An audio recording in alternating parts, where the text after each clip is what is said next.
大家好，歡迎各位收睇 YGG Sport 是交也是遊啊！咁今次呢，我哋就會由呢個黃泥涌水塘出發，之後呢就會上呢個渣甸山，然後去呢個北拿山，咁之後呢，去到大風坳呢，就會經呢個柏架山道呢，就落返去鰂魚涌嘅。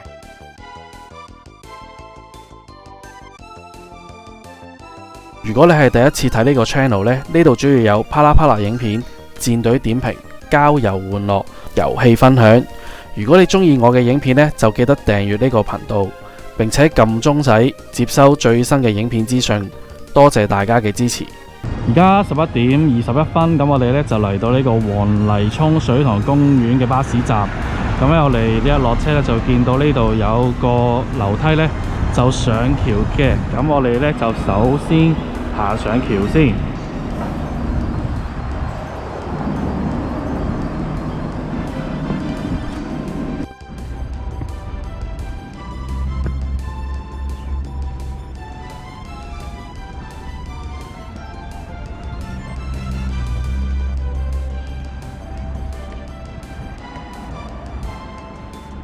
咁我哋上橋之後呢，向左呢就沿住大潭水塘道行。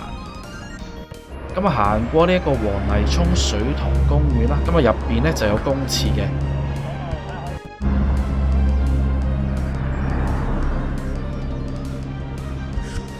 咁右邊路呢就可以去呢個紫羅蘭山。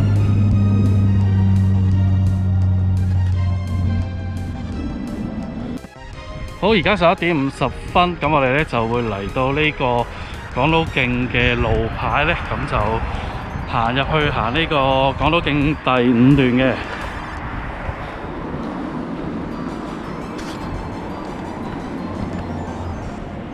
咁啊，向住渣甸山嘅方向度行。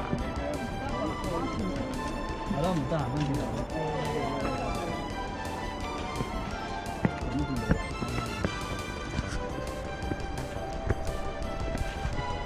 跟住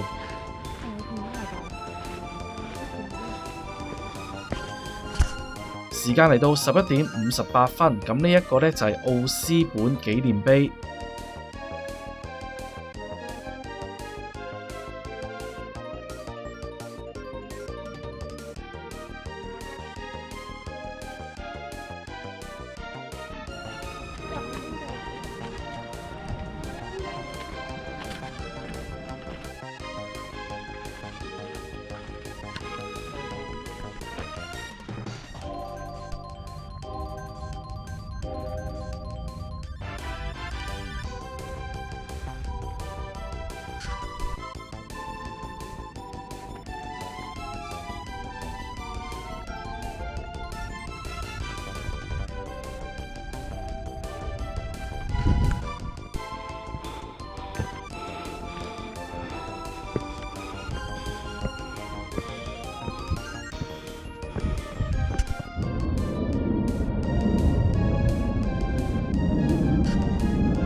好，而家12點26分，咁我哋呢就嚟到呢一個渣甸山山頂嘅標高處，咁啊影個相。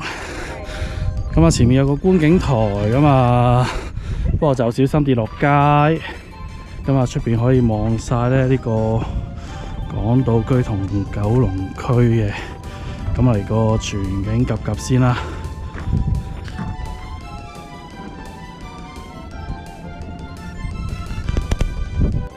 好，而家12點45分，咁啊喺渣甸山休息完，影完個相呢，就繼續向下一個山出發。下邊呢就係將會經過嘅北拉山石礦場啦。咁而家呢就係呢個香港警察嘅射擊場。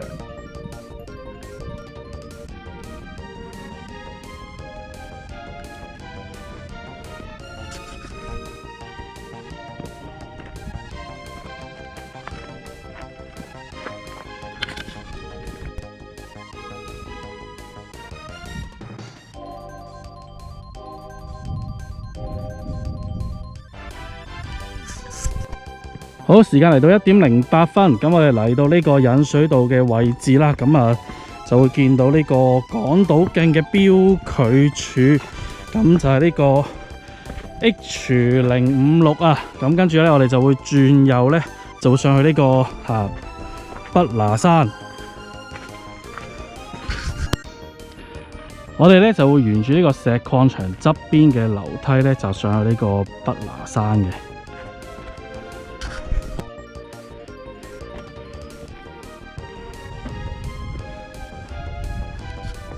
北拿山嘅上山梯級呢，比起渣甸山呢，就辛苦得多啦。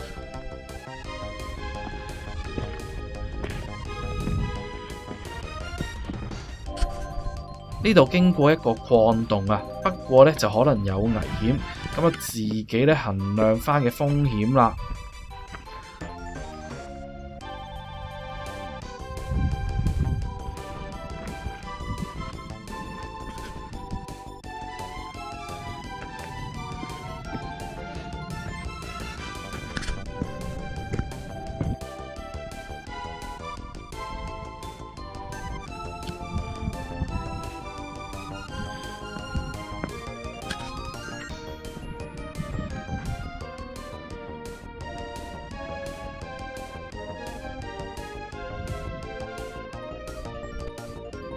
而家1:39，咁我哋嚟到呢個 T 字位嘅分叉口啦。咁左手邊呢就會行呢個衛奕信徑去呢個小馬山。咁我哋呢就會繼續向前行，港島徑呢就去呢個北拿山，再去呢個大風坳嘅。咁我哋就向前行啦。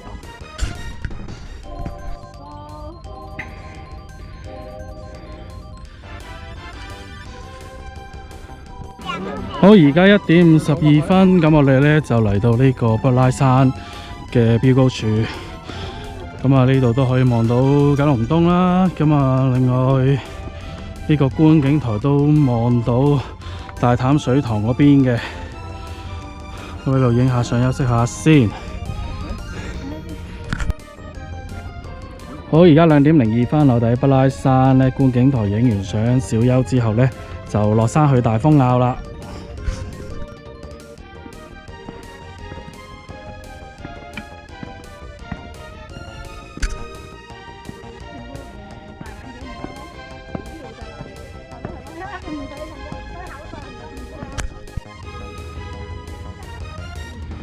好，而家2:12，咁我哋咧嚟到呢個 H059嘅標距柱啦，咁啊嚟到大風坳就完成咗呢個港島徑嘅第5段啦，咁啊之後咧我哋就會落去柏架山，就去鰂魚涌離開嘅。咁如果第6段咧就會轉右行呢個大潭篤水塘嘅。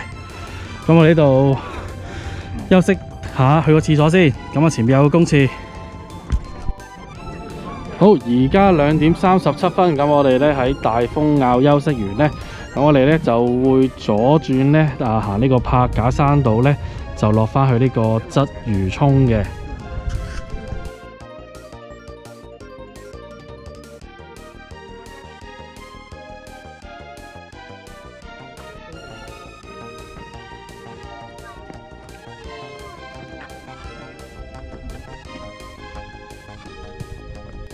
好，而家3:02，咁嚟到呢個分叉口啦，咁啊右手邊咧就去呢個康柏郊遊徑啊，咁去呢個太古嘅。咁我哋咧就左手邊繼續咧沿呢個柏架山道咧，就落去鰂魚涌。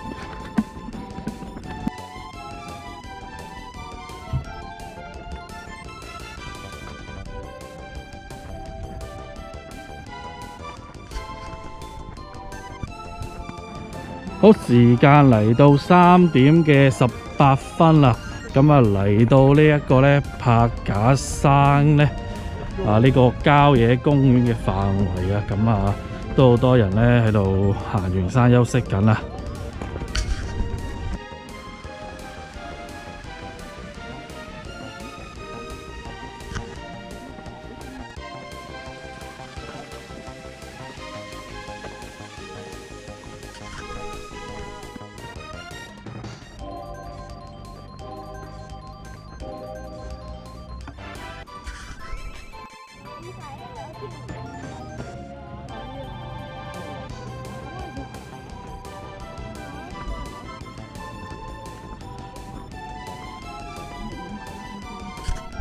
好，咁而家3點40啦，咁我哋呢就好快呢就會落到去呢個鰂魚涌噶啦。咁啊，附近呢有不同嘅交通工具呢，就可以來往各區離開嘅。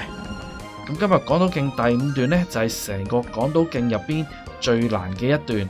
咁啊，上落2個山頭，首先就緩緩地上呢個渣甸山，之後呢，北拿山嗰段連續梯級徑呢，就變得更加辛苦啦。不過整體難度呢，就唔算高，咁啊留意翻呢個物資消耗呢，就可以噶啦。咁今日是交也是遊呢，就去到呢度，咁我哋下次再見，係咁先，拜拜。